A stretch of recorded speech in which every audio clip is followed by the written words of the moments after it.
Friends, welcome back to my YouTube channel. ಎಲ್ಲರೂ ಹೇಗಿದ್ದೀರಾ? ಎಲ್ಲರೂ ಚೆನ್ನಾಗಿದ್ದೀರಾ ಅಂತ ಭಾವಿಸ್ತೀನಿ. ಇವತ್ತಿನ ವಿಡಿಯೋ ಬಂದುಬಿಟ್ಟು ನೀವು ಹೇಗೆ ರೇಷ್ಮೆ ಸಾರಿ ಅಥವಾ ಸಿಲ್ಕ್ ಸಾರಿನ ಹೇಗೆ ಸ್ಟೋರ್ ಮಾಡಿ ಇಟ್ಕೊಳ್ಳೋದು ಅಂತ ಅದ್ರ ಬಗ್ಗೆ ನಾನು ವಿಡಿಯೋ ಮಾಡ್ತಾ ಇದ್ದೀನಿ. ಸೊ ಹೋಪ್ ಇದು ಒಂದು ಇನ್ಫಾರ್ಮೇಟಿವ್ ವಿಡಿಯೋ ಆಗುತ್ತೆ, ತುಂಬ ಜನಕ್ಕೆ ಇಷ್ಟ ಆಗುತ್ತೆ, ಹಾಗೆ ಯೂಸ್ಫುಲ್ ಆಗುತ್ತೆ ಅಂತ ಅಂದ್ಕೊಂಡಿದ್ದೀನಿ. ಸೊ ಇಷ್ಟ ಆಗಿದ್ದರೆ ಲೈಕ್ ಮಾಡಿ, ಶೇರ್ ಮಾಡಿ, ಹಾಗೆ ಇನ್ನೂ ಯಾರು ನನ್ನ ಚಾನಲ್ನ ಸಬ್ಸ್ಕ್ರೈಬ್ ಮಾಡದೆ ನೋಡ್ತಾ ಇದ್ದೀರಲ್ಲ, please do subscribe to my YouTube channel. Subscribe ಮಾಡಿ, ಹಾಗೆ ಯಾರೆಲ್ಲ ನನ್ನ ಚಾನಲ್ನ ಸಬ್ಸ್ಕ್ರೈಬ್ ಮಾಡ್ಕೊಂಡಿದ್ದೀರಲ್ಲ ಎಲ್ರಿಗೂ ತುಂಬಾ ಥ್ಯಾಂಕ್ ಯು ಅಂತ ಹೇಳ್ತೀನಿ. ಹೋಪ್ ನಿಮಗೆ ವಿಡಿಯೋಸ್ ಎಲ್ಲ ಇನ್ಫಾರ್ಮೇಟಿವ್ ಅನಿಸ್ತಾ ಇದೆ ಅಂತ ಅಂದ್ಕೊಂಡಿದ್ದೀನಿ. ಸೊ ಬನ್ನಿ ಇವತ್ತಿನ ವಿಡಿಯೋ ಸ್ಟಾರ್ಟ್ ಮಾಡೋಣ. ಸೊ ಇವತ್ತಿನ ವಿಡಿಯೋ ಬಂದುಬಿಟ್ಟು ಹೇಗೆ ನಾವು ರೇಷ್ಮೆ ಸ್ಯಾರೀಸ್ನೆಲ್ಲ ಸ್ಟೋರ್ ಮಾಡೋದು ಅಥವಾ ಸಿಲ್ಕ್ ಸ್ಯಾರಿನ ಸ್ಟೋರ್ ಮಾಡೋದು ಅನ್ನೋದನ್ನು ಹೇಳ್ಕೊಡ್ತೀನಿ. ಏನಪ್ಪ ಅಂದರೆ, ನಾವು ಸಿಲ್ಕ್ ಸ್ಯಾರಿ ಆಗಿರಲಿ, ರೇಷ್ಮೆ ಸ್ಯಾರೀಸ್ ಆಗಿರಲಿ ತುಂಬಾ ದುಬಾರಿ ದುಡ್ಡು ಕೊಟ್ಟು ನಾವು ತೊಗೊಳ್ತೀವಿ. ಬಟ್ ಅದನ್ನು ನಾವು ಸ್ಟೋರ್ ಮಾಡೋದು ಪ್ರಾಪರ್ ವೇನ ನಾವು ತಿಳ್ಕೊಂಡಿಲ್ಲ ಅಂತಂದರೆ ನಾವು ಅಷ್ಟೊಂದು ದುಡ್ಡು ಕೊಟ್ಟು ತೊಗೊಂಡಂಥ ಸ್ಯಾರೀಸ್ ಎಲ್ಲ ವೇಸ್ಟ್ ಆಗಿಬಿಡುತ್ತೆ ಅಂತ ಹೇಳ್ಬೋದು. ಒಂಥರ ಡಾರ್ಕ್ ಆಗೋದು, ಕಲರ್ ಫೇಡ್ ಆಗೋದು, ಪ್ಯಾಚಸ್ ಆಗೋದು, ಅದೆಲ್ಲನೂ ಪ್ರಾಬ್ಲಮ್ಸ್ ಎಲ್ಲ ನೀವು ನೋಡ್ತೀರಾ ಅಂತ ಹೇಳ್ಬೋದು. ಸೊ ಅದನ್ನು ನೀವು ತುಂಬ ದಿನ ನಿಮಗೆ ಇಟ್ಕೊಂಡು ಹೋಗೋಕ್ಕೆ ಆಗಲ್ಲ ಅಂತ ಹೇಳ್ಬೋದು, ಇದೆಲ್ಲ ಪ್ರಾಬ್ಲಮ್ಸ್ ಎಲ್ಲ ನೋಡಿದಾಗ. ಸೊ ದ್ಯಾಟ್ಸ್ ವೈ ನಾನು ಇವತ್ತು ಕೆಲವೊಂದಿಷ್ಟು ಟಿಪ್ಸ್ಗಳನ್ನು ನಿಮಗೆ ಶೇರ್ ಮಾಡ್ತೀನಿ. ಹಾಗೆ ನಾನು ಯಾವ ಥರ ಇಟ್ಕೊತಾ ಇದ್ದೀನಿ ಅನ್ನೋದನ್ನು ಕೂಡ ನಾನು ಈ ವಿಡಿಯೋದಲ್ಲಿ ಶೇರ್ ಮಾಡ್ತೀನಿ.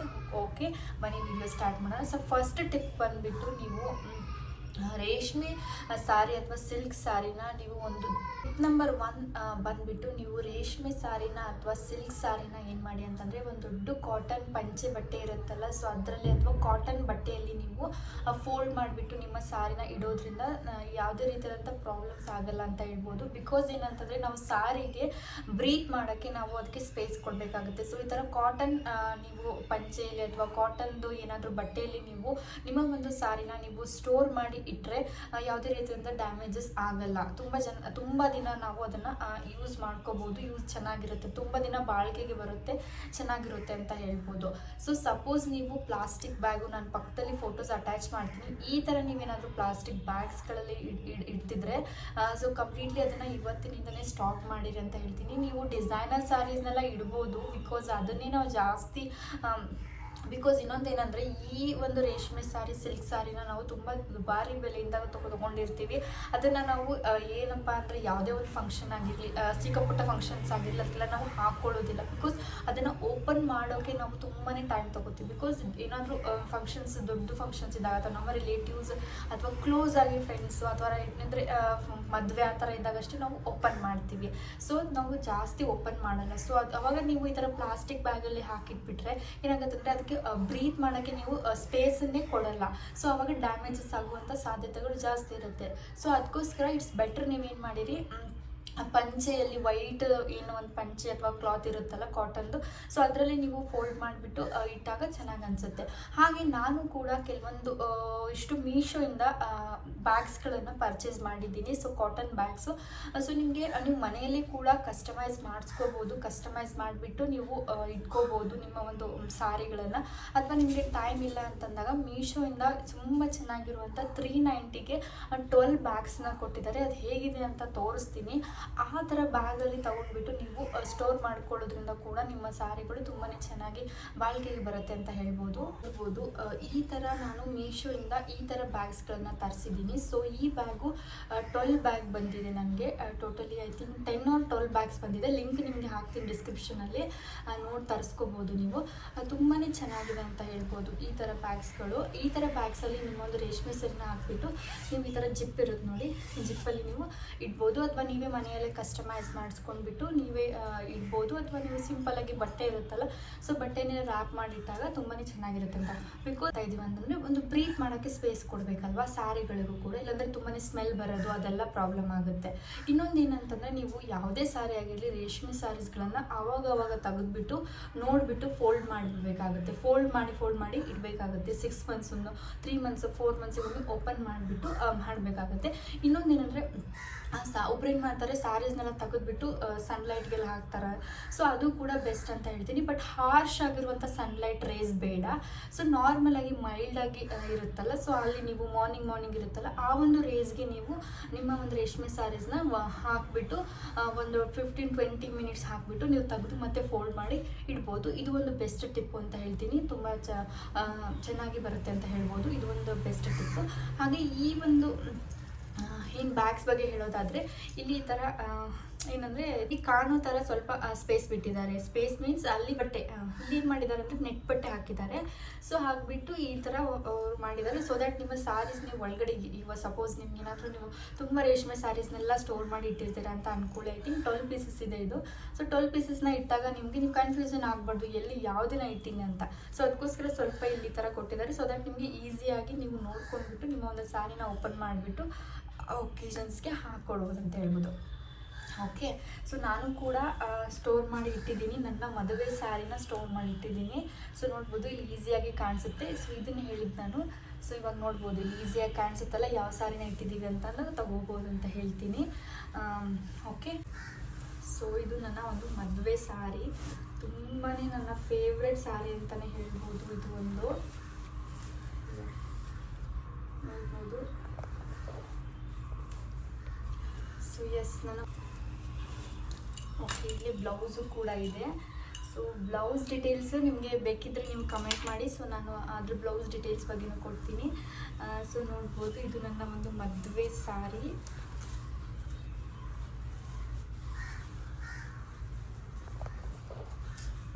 ದಿಸ್ ಈಸ್ ನನ್ನ ಒಂದು ಮದುವೆ ಸ್ಯಾರಿ. ಇದು ನೋಡ್ಬೋದು. ಇದು ತುಂಬಾ ಬೆಲೆ ಬಾಳುವಂಥ ಸ್ಯಾರಿ ಇರುತ್ತಲ್ಲ. ಸೊ ಮದುವೆದಂದರೆ ಆಲ್ಮೋಸ್ಟ್ ನಿಮ್ಗೆ ಗೊತ್ತಿರುತ್ತೆ. ಈ ಒಂದು ಸ್ಯಾರಿಗೆ ನಾನು ಒಂದು 35,000 ಪೇ ಮಾಡಿದ್ದೀನಿ.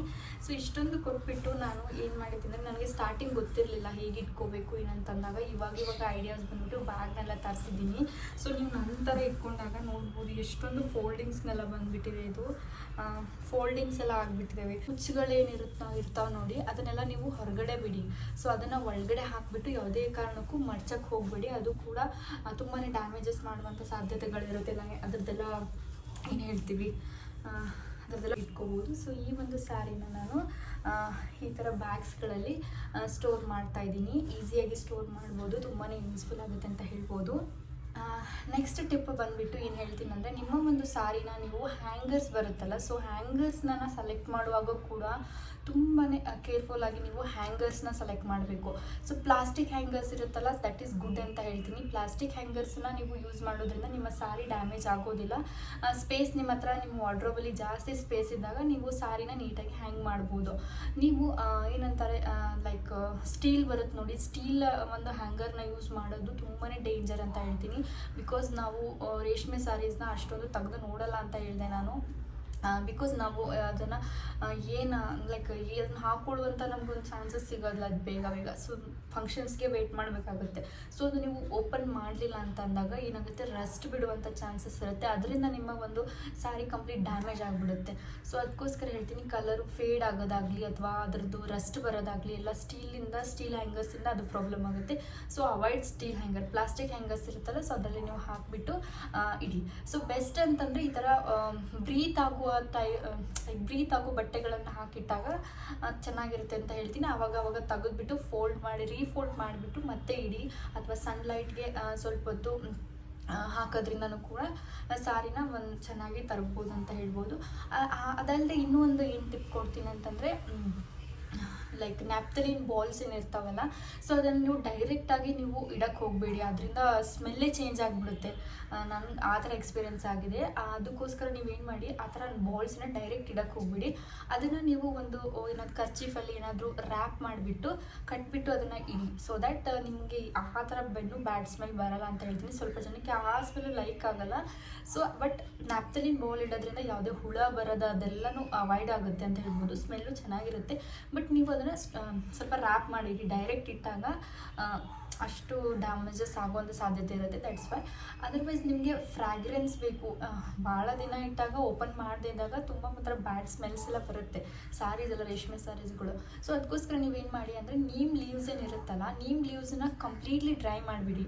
ಕಂಪ್ಲೀಟ್ಲಿ ಡ್ರೈ ಆಗಿದೆ ಅಂತ ಎಲ್ಲೋ ಏನು ನೀಮ್ ಲೀವ್ಸ್ ಇರುತ್ತಲ್ಲ ಆ ಥರ ಲೀವ್ಸನ್ನು ನೀವು ಬಂದುಬಿಟ್ಟು ಒಂದರಲ್ಲಿ ರ್ಯಾಪ್ ಮಾಡಿ ಅದನ್ನು ಕೂಡ ನಿಮ್ಮ ಒಂದು ಸಾರಿ ವಾರ್ಡ್ರೋಬಲ್ಲಿ ನೀವು ಸ್ಟೋರ್ ಮಾಡೋದ್ರಿಂದ ನಿಮ್ಮ ಸಾರಿ ತುಂಬ ಚೆನ್ನಾಗಿ ಸ್ಮೆಲ್ ಬರುತ್ತೆ ಅಂತ ಹೇಳ್ಬೋದು. ಇದು ಒಂದು ಟಿಪ್ ಆಯಿತು.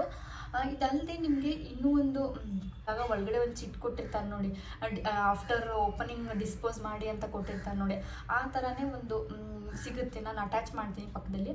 ಆ ಥರನೂ ನೀವು ಇಟ್ಕೊಳ್ಳೋದ್ರಿಂದ ಕೂಡ ತುಂಬ ಚೆನ್ನಾಗಿ ನಿಮಗೆ ಸ್ಯಾರಿನ ನೀವು ಬಾಳಿಕೆಗೆ ಬರುತ್ತೆ ಅಂತಲೇ ಹೇಳ್ಬೋದು. ಇಷ್ಟು ನೀವು ಟಿಪ್ಸ್ಗಳನ್ನು ಫಾಲೋ ಮಾಡಿಬಿಟ್ಟು ನಿಮ್ಮ ಒಂದು ಸ್ಯಾರಿನ ನೀವು ನೀಟಾಗಿ ಇಟ್ಕೋಬೋದು. ರೇಷ್ಮೆ ಸ್ಯಾರಿ ಎಸ್ಪೆಷಲಿ ತುಂಬಾ ಕೇರ್ ಮಾಡಬೇಕಾಗುತ್ತೆ. ಬಿಕಾಸ್ ಅಷ್ಟು ದುಡ್ಡು ಕೊಟ್ಟು ತೊಗೊಂಡಿರ್ತೀವಲ್ಲ ನಾವು, ಆವಾಗ ಈ ಥರ ಸ್ವಲ್ಪ ಟಿಪ್ಸ್ಗಳನ್ನು ಅಥವಾ ಬ್ಯಾಗ್ಸ್ಗಳನ್ನು ಯೂಸ್ ಮಾಡ್ಕೊಂಡ್ಬಿಟ್ಟು ನೀವು ಯೂಸ್ ಮಾಡಿ. ಇಫ್ ಸಪೋಸ್ ನಿಮಗೆ ಟೈಮ್ ಇರಲಿಲ್ಲ, ಸ್ವಲ್ಪ ಜನ ಬ್ಯುಸಿ ಶೆಡ್ಯೂಲ್ ಅಥವಾ ಜಾಬ್ಸಿಗೆ ಹೋಗ್ತಿರ್ತಾರೆ, ಅವ್ರಿಗೆ ಓಪನ್ ಮಾಡಿ ನೋಡೋಕ್ಕಾಗಲಿಲ್ಲ ಅಂದರೆ ಇಟ್ಸ್ ಬೆಟರ್ ನೀವು ನಿಮ್ಮ ಅಮ್ಮ ಮನೆಗೆ ಅಥವಾ ಅತ್ತೆ ಮನೆಗೆ ನೀವು ಕೊಟ್ಟು ಕಳಿಸ್ಬಿಡಿ. ಸೊ ದ್ಯಾಟ್ ಅವರು ನಿಮ್ಮ ನೀಟಾಗಿ ಅವರು ಸ್ಟೋರ್ ಮಾಡಿ ಇಡ್ತಾರೆ. ಸೊ ನಿಮ್ಗೆ ಯಾವಾಗ ಅವಶ್ಯಕತೆ ಇದ್ದಾಗ ನೀವು ಹೋಗಿ ಇಸ್ಕೊಂಡು ತೊಗೊಂಡು ಹಾಕೋಬೋದು ಅಂತ ಹೇಳ್ತೀನಿ. ಸೊ ಇದು ಆಲ್ಸೋ ಬೆಸ್ಟ್ ಟಿಪ್ಸ್ ಅಂತ ಹೇಳ್ಬೋದು. ನಿಮ್ಗೆ ಮಾಡೋಕ್ಕಾಗಲಿಲ್ಲ ಅಂತ ಬ್ಯುಸಿ ಶೆಡ್ಯೂಲ್ ಅದು ಇದ್ದಾಗ ಕೂಡ ನೀವು ಈ ಥರನೂ ಪ್ರೊಸೆಸ್ನ ಫಾಲೋ ಮಾಡ್ಬೋದು. Hope you like this video ಇಷ್ಟ ಆಗಿದೆ ಅಂತ ಅಂದ್ಕೊಂಡಿದ್ದೀನಿ. ಕೆಲವೊಂದಿಷ್ಟು ಮಾಹಿತಿಗಳು ನನಗೇನು ಗೊತ್ತಿದೆ ಅನ್ನೋದನ್ನು ನಾನು ನಿಮಗೆ ತಿಳಿಸ್ಕೊಟ್ಟಿದ್ದೀನಿ. ಈ ಒಂದು ವಿಡಿಯೋ ನಿಮಗೆ ಇಷ್ಟ ಆಗಿದೆ ಅಂದ್ಕೊಂಡಿದ್ದೀನಿ. ಇಷ್ಟ ಆಗಿದ್ದರೆ ಲೈಕ್ ಮಾಡಿ, ಶೇರ್ ಮಾಡಿ. ಹಾಗೆ ಇನ್ನೂ ಯಾರು ನನ್ನ ಚಾನಲ್ ಸಬ್ಸ್ಕ್ರೈಬ್ ಮಾಡಿಲ್ಲ, ಸಬ್ಸ್ಕ್ರೈಬ್ ಮಾಡ್ಕೊಳ್ಳಿ. Bye friends.